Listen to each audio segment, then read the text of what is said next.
ప్రశాంతంగా నెమ్మదిగా ఉండాలంటాం. దాన్ని మేము మార్గం కనుక్కున్నాం. మా బతుకులో సంతోషం లేదు, సమాధానం లేదు. కానీ ఒకప్పుడు నిరుత్సాహంలో ఉన్నాం, బ్రతికాం. ఏదన్నా పని చేసుకొని బాగా డబ్బు వస్తే ఏదన్నా సమాధానం వచ్చిద్దామని ఎదురు చూసాం. ఎన్ని మార్గాలు చూసినా కానీ మా బతుకులో రాలేదు. కానీ ఒక మార్గంలో మాకు వచ్చిందమ్మా. వాస్తవంగా మీ దాకా వచ్చి చెప్పడానికి ఏంటంటే, ఇదే సమస్య అందరికీ ఉంటుందా?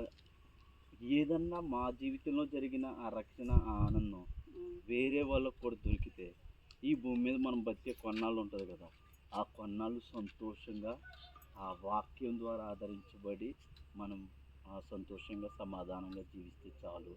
అలాగే ఇదంతా ఇచ్చే ఒక దేవుడు ఉన్నాడమ్మ, యేసుప్రభు. యేసుప్రభు నేను నమ్ముకున్నాను, అంతకుముందు నమ్ముకోలేదు. నా చెప్పినా కానీ కొంచెం వినలేదు. కానీ నా సమస్యల్లో నిజంగా ఆయన వచ్చి మాకు ఆదరణ ఇచ్చాడు. ఆ ఆదరణ బట్టి నేను ఆయన స్పర్శను పొందుకున్నాను. ఆ స్పర్శ నిజమైందిగా నాకు అనిపించింది. నేను ఎప్పుడు ఆపదలో ఉన్నా ఆయనకు ఒక చిన్న ప్రార్థన చేస్తే ఆయన నాకు సమాధానం ఇచ్చేవాడు. అదే సమాధానం ఏ వ్యక్తికైనా ఎప్పుడైనా ఎక్కడైనా కానీ పొందుకోవచ్చు. ఇప్పుడు మీరు ఇలా పొలం వెళ్తూ కూడా పొందుకోవచ్చు, పొలంలో కూర్చొని కూడా పొందుకోవచ్చు. అంటే ఒక స్థలం అని లేదు, ఒక ఇల్లు అని లేదు, లేకపోతే ఒక గుడి అని లేదు. నువ్వు ఎక్కడ ప్రార్థన చేసినా అదే ఆయన ఆలయంగా మారిపోతుంది.